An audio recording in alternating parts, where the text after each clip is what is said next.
Freedom ಟಿವಿಯ ಬೇಗ exclusive news. S ವೀಕ್ಷಕರೇ, ನಾವಾಗ್ಲೇ ಹೇಳ್ತಾ ಇದ್ವಿ, ಇದು ಸ್ಪೀಡ್ ನ್ಯೂಸ್ ನ ಸೂಪರ್ ಎಕ್ಸ್ಕ್ಲೂಸಿವ್ ಸ್ಟೋರಿ.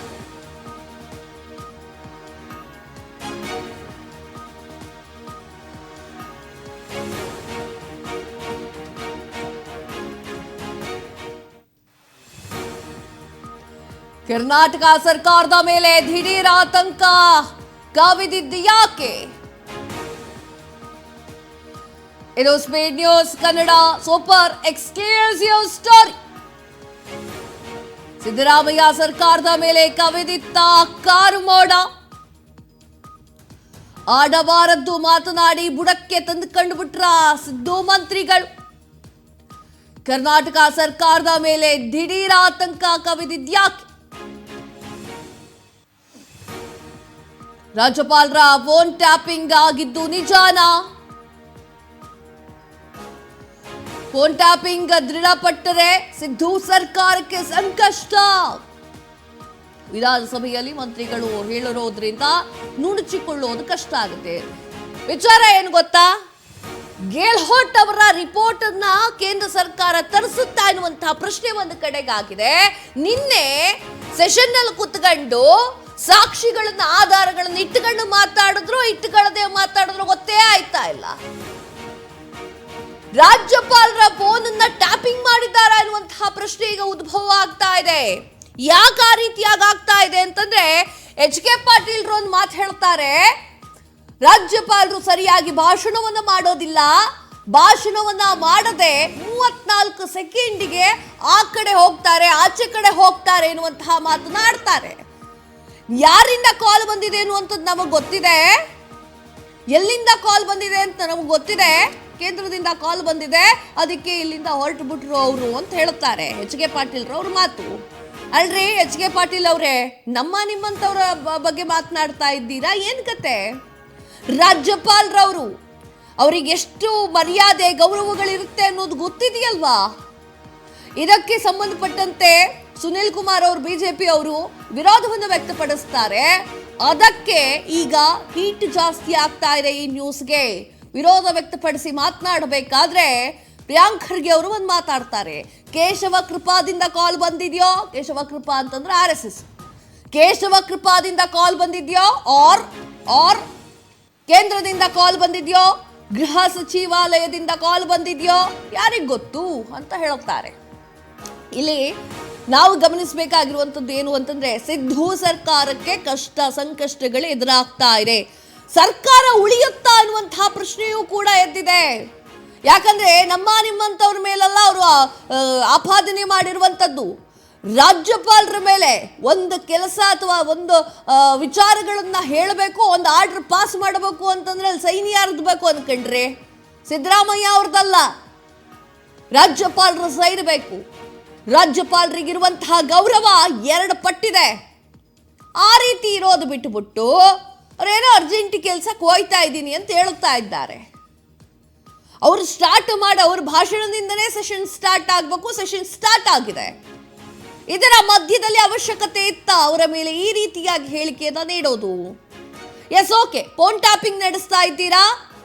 ಕಾಂಗ್ರೆಸ್ ಸರ್ಕಾರ ಫೋನ್ ಟ್ಯಾಪಿಂಗ್ ನಡೆಸ್ತಾ ಇದೆಯಾ? ಕಾಂಗ್ರೆಸ್ ಸರ್ಕಾರಕ್ಕೆ ಫೋನ್ ಟ್ಯಾಪಿಂಗ್, ರಾಜ್ಯಪಾಲರು ಫೋನ್ ಟ್ಯಾಪಿಂಗ್ ಮಾಡುವಂತ ಕೇಪಬಿಲಿಟಿ ಕೊಟ್ಟವ್ರು ಯಾರು? ಸಾಕ್ಷಿ ಇಟ್ಟುಕೊಂಡು ಮಾತಾಡ್ತಿದ್ದೀರೋ, ವಿದೌಟ್ ಸಾಕ್ಷಿಯಲ್ಲಿ ಮಾತನಾಡ್ತಾ ಇದ್ದೀರೋ? ಏನ್ ಅನ್ಕೊಂಡ್ಬಿಟ್ಟಿದ್ದೀರಾ? ಮಂತ್ರಿಗಳ ಫೋನ್ ಟ್ಯಾಪಿಂಗ್ ಮಾಡ್ದಂಗೆ ಅನ್ಕೊಂಡ್ಬಿಟ್ಟಿದ್ದೀರಾ? ರಾಮಕೃಷ್ಣ ಹೆಗಡೆ ಅವರ ಕಾಲದಲ್ಲಿ ನಡೆದಿರುವಂತಹ ವಿಚಾರವೇ ಇವಾಗ ಮರುಕಳಿಸುತ್ತಾ ಅನ್ನುವಂತಹ ಪ್ರಶ್ನೆ ಉದ್ಭವ ಆಗ್ತಾ ಇದೆ. ಸಿದ್ದರಾಮಯ್ಯ ಸರ್ಕಾರದ ಮೇಲೆ ಕಾರು ಮೋಡ ಕವಿದಿದ್ಯಾ ಅಂತ ಒಂದ್ ಕಡೆಗೆ ಕಾಂಗ್ರೆಸ್ನವರು ಕುರ್ಚಿ ಕಿತ್ತಾಟವನ್ನು ನಡೆಸ್ತಾ ಇದ್ದಾರೆ. 5 ರಾಜ್ಯಗಳ ಚುನಾವಣೆಯಲ್ಲಿ ಕಾಂಗ್ರೆಸ್ ಸರ್ಕಾರ ಬ್ಯುಸಿ ಆಗಿದೆ. ಕರ್ನಾಟಕದ ಸಾಕಷ್ಟು ಧೀಮಂತ ನಾಯಕರು ಅಲ್ಲಿ ಹೋಗ್ತಾ ಇದ್ದಾರೆ. ಕರ್ನಾಟಕದ ಪ್ಲಾನ್ ಮಾಡುವಂತವರು ಅಲ್ಲಿ ಹೋಗ್ತಾ ಇದ್ದಾರೆ. ಇದೇ ಒಂದು ಸಂದರ್ಭದಲ್ಲಿ ಸರ್ಕಾರ ಪತನವಾಗ್ತಾ ಇದೆಯಾ? ಇದು ಸ್ಪೀಡ್ ನ್ಯೂಸ್ ನ super exclusive news. Phone tapping ದೃಢಪಟ್ಟಿದ್ದು ಯಾಕೆ? ದೃಢಪಟ್ಟಿದ್ದು ಹೆಂಗೆ? ಸರ್ಕಾರ ಎಲ್ಲ ಗಂಟು ಮೂಟೆ ಕಟ್ಕೊಂಡು ಈಗ ಕಾಂಗ್ರೆಸ್ ಸರ್ಕಾರ ಹೋಗುತ್ತಾ ಅನ್ನುವಂಥ ಅಲ್ರಿ ರಾಜ್ಯಪಾಲರ ಫೋನ್ ಬಗ್ಗೆ ಮಾತನಾಡ್ತಾ ಇದ್ದೀರಾ? ಅಲ್ಲಿ ಫೋನ್ ನಾವು ದೃಶ್ಯದಲ್ಲಿ ನೋಡ್ತಾ ಇದ್ವಿ, ನಾನು ನೋಡ್ತಾ ಇದ್ದೆ. ಈಗ ಫೋನ್ ಬರುತ್ತಾ ರಾಜ್ಯಪಾಲರಿಗೆ? ಫೋನ್ ಬಂದರೆ ಹೆಂಗೆ ತಗೊಂಡು ಹೋಗ್ತಾರೆ? ಅವ್ರು ಹೇಳಿದ್ದು ಹೌದಾ? ಕಾಂಗ್ರೆಸ್ ಸರ್ಕಾರ ಹೇಳಿದ್ದು ಹೌದಾ? ನೋಡ್ತಿದ್ದೀನಿ ವಿಡಿಯೋದಲ್ಲಿ, ಯಾವ ಫೋನು ಬಂದಿಲ್ಲ, ಯಾವ ಫೋನು ಕಾಣಿಸಿಲ್ಲ. ಹೆಂಗೆ ಹೇಳ್ತೀರಾ ಏಕಾಏಕಿಯಾಗಿ? ಕಾನೂನನ್ನ ತಿಳ್ಕೊಂಡಿರುವಂತಹ ಕಾನೂನು ಸಚಿವರು ಎಚ್.ಕೆ. ಪಾಟೀಲ್ ಅವರು ಯಾಕೆ ಈ ರೀತಿಯಾಗಿ ಹೇಳ್ತಾ ಇದ್ದಾರೆ? ಸುಮ್ಮನೆ ಹೇಳ್ಬಿಟ್ರೆ ಯಾರು ಕೇಳೋರು ಯಾರಿದ್ದಾರೆ? ಸುಮ್ಮನೆ ಹೇಳಲಿಕ್ಕೆ ಅದು ಏನು ಅನ್ಕೊಂಡಿದ್ದೀರಾ? ನಾವು ಆಗಳ ಆಟ ಆಡ್ತೀವಲ್ಲ, ಕಣ್ಣ ಮುಚ್ಚಲ ಆಟ, ಪ್ರಾಮಿಸ್ ಮಾಡ್ತೀನಿ ಅಂತ, ಹಂಗಾಯ್ತು ರೀ. ಅವರು ರಾಜ್ಯಪಾಲ್ರಿ, ಅವ್ರು ರಾಜ್ಯಪಾಲರು. ಸಿದ್ದರಾಮಯ್ಯ ಸರ್ಕಾರದ ಮೇಲೆ ಈಗ ಮೋಡ ಕವಿತಾ ಇದೆಯಾ, ಕಾರ್ಮೋಡ ಕವಿತಾ ಇದೆಯಾ ಅಂತ, ಪತನವಾಗೋದು ಗ್ಯಾರಂಟಿನಾ ಅಂತ, ಇನ್ನು ಮುಂದೆ ರಾಜ್ಯಪಾಲರ ಒಂದು ಸರ್ಕಾರ ಏನಾದರೂ ಬರುತ್ತಾ, ಅವರೇ ನೋಡ್ಕೊಳ್ಳಿ ಅಂತ ಹೇಳಿ ಈ ರೀತಿಯ ಪ್ರಶ್ನೆಗಳೆಲ್ಲ ಉದ್ಭವ ಆಗ್ತಾ ಇದೆ. ಫೋನ್ ಟ್ಯಾಪಿಂಗ್ ದೃಢಪಟ್ಟಿದ್ರೆ ಒಂದು ಸಾಕ್ಷಿ ಇಟ್ಕೊಂಡು ಬಂದು ಕೂತ್ಕೊಳ್ಬೇಕು. ರಾಷ್ಟ್ರಪತಿಗಳ ಆಡಳಿತ ಅಂತ ಒಂದ್ ಕಡೆಗಿದೆ ಗೊತ್ತಾ, ಆ ರೀತಿಯಾಗಿ ಕರ್ನಾಟಕ ಆಗುತ್ತಾ ಅನ್ನುವಂತಹ ಪ್ರಶ್ನೆ. ಈಗ ರಾಷ್ಟ್ರಪತಿಗಳ ಆಡಳಿತದಲ್ಲಿ ಕರ್ನಾಟಕ ಮುಳುಗೋಗುತ್ತಾ ಅಂತ ಕಾಂಗ್ರೆಸ್ ಸರ್ಕಾರ ಅಲ್ಲಾಡುವಂತಹ ಸುದ್ದಿಯನ್ನು ತಗೊಂಡು ಬಂದಿದ್ದೇವೆ ನಾವು.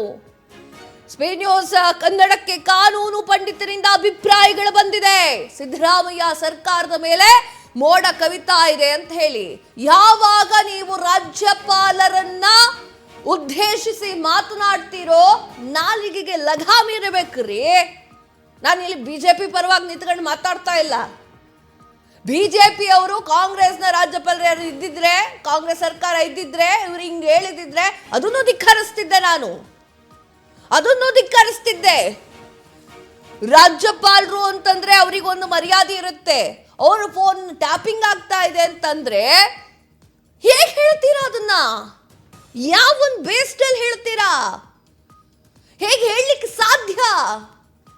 ಅಂದ್ರೆ ಯಾರು ಏನು ಕೇಳೋದಿಲ್ಲ ಅಂತನಾ?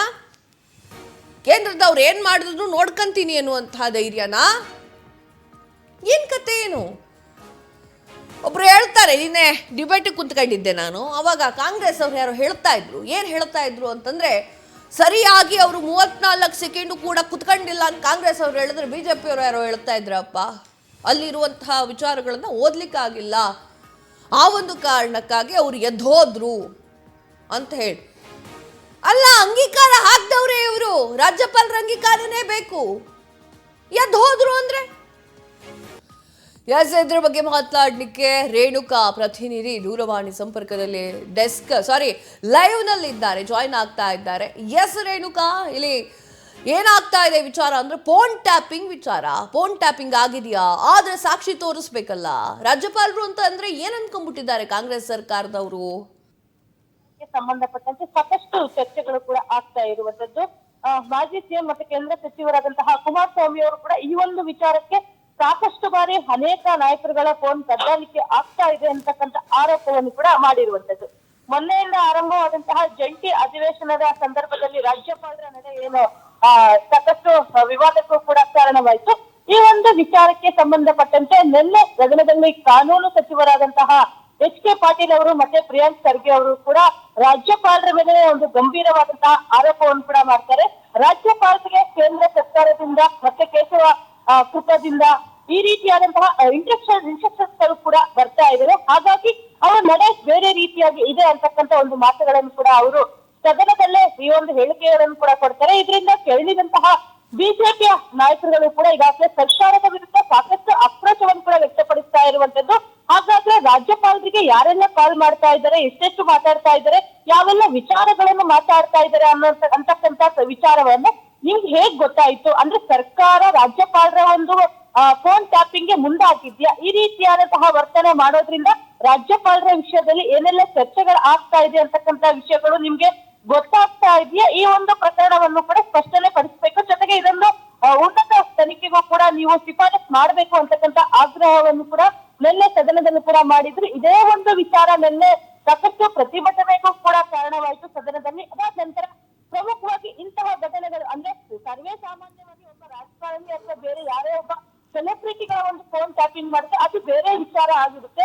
ಆದ್ರೆ ಸಂವಿಧಾನಿಕ ಹುದ್ದೆಯಲ್ಲಿ ಇರ್ತಕ್ಕಂಥ ಒಬ್ಬ ರಾಜ್ಯದ ರಾಜ್ಯಪಾಲರ ಒಂದು ಫೋನ್ ಅನ್ನು ಟ್ಯಾಪ್ ಮಾಡಿದೆ ಮತ್ತೆ ಅವರ ಮೇಲೆ ಈ ರೀತಿಯಾದಂತಹ ಆರೋಪ ಮಾಡಿದಂತಹ ಸಂದರ್ಭದಲ್ಲಿ ಸರ್ಕಾರ ಆಗ್ಲಿ ಮತ್ತೆ ಆರೋಪ ಮಾಡಿದಂತಹ ವ್ಯಕ್ತಿ ಆಗ್ಲಿ ಯಾವ ರೀತಿಯಾದಂತಹ ಒಂದು ಬೆಲೆಯನ್ನು ತೆರಬೇಕಾಗುತ್ತೆ ಅಂತಕ್ಕಂಥ ವಿಚಾರಕ್ಕೆ ಸಂಬಂಧಪಟ್ಟಂತೆ ಇನ್ನು ಸ್ಪೀಡ್ ನ್ಯೂಸ್ ಅವರು ಕೂಡ ಒಂದಿಷ್ಟು ಸೀನಿಯರ್ ಅಡ್ವೊಕೇಟ್ ಗಳ ಒಂದಿಷ್ಟು ಅವರ ಅವ್ರ ಕಡೆ ಇರ್ತಕ್ಕಂಥ ಒಂದಿಷ್ಟು ಮಾಹಿತಿಗಳನ್ನು ಕೂಡ ಈಗಾಗಲೇ ಪಡೆದುಕೊಂಡಿರುವಂತದ್ದು. ಸಾಕಷ್ಟು ಜನರು ಕೂಡ ಹೇಳ್ತಾ ಇರುವುದು ಅಂದ್ರೆ ಯಾವುದೇ ರೀತಿಯಾದಂತಹ ಅಧಿಕಾರ ರಾಜ್ಯ ಸರ್ಕಾರಕ್ಕೆ ಇರುವುದಿಲ್ಲ. ರಾಜ್ಯಪಾಲರನ್ನು ದೋಷಿಸೋದಾಗ್ಲಿ ಅವರ ಒಂದು ಫೋನ್ ಟ್ಯಾಪಿಂಗ್ ಮಾಡುವ ಅಧಿಕಾರವೂ ಕೂಡ ಯಾವುದೇ ರಾಜ್ಯ ಸರ್ಕಾರದ ಸಚಿವರು ಆಗಿರ್ಬೋದು, ಸಿಎಂ ಆಗಿರ್ಬೋದು, ಮತ್ತೆ ಡಿಸಿಎಂ ಗಳಾಗಿರ್ಬೋದು ಯಾರಿಗೂ ಕೂಡ ಅಧಿಕಾರ ಇರೋದಿಲ್ಲ. ಕೇವಲ ಕೇಂದ್ರ ಗೃಹ ಇಲಾಖೆ ಮತ್ತೆ ರಾಜ್ಯ ಗೃಹ ಇಲಾಖೆಗಳಿಗೆ ಮಾತ್ರ ಇರುತ್ತೆ. ಅದು ಎಂತಹ ಸಂದರ್ಭದಲ್ಲಿ, ವಿಪತ್ತು ಸಂದರ್ಭದಲ್ಲಿ ಮತ್ತೆ ದೇಶದ ಸಂರಕ್ಷಣೆ ಸಂದರ್ಭದಲ್ಲಿ, ರಾಜ್ಯದ ಸಂರಕ್ಷಣೆ ಸಂದರ್ಭದಲ್ಲಿ, ಬೇರೆ ರೀತಿಯಾದಂತಹ ಏನಾದ್ರೂ ಆರೋಪಗಳು ಕೇಳಿ ಬಂದಂತಹ ಸಂದರ್ಭದಲ್ಲಿ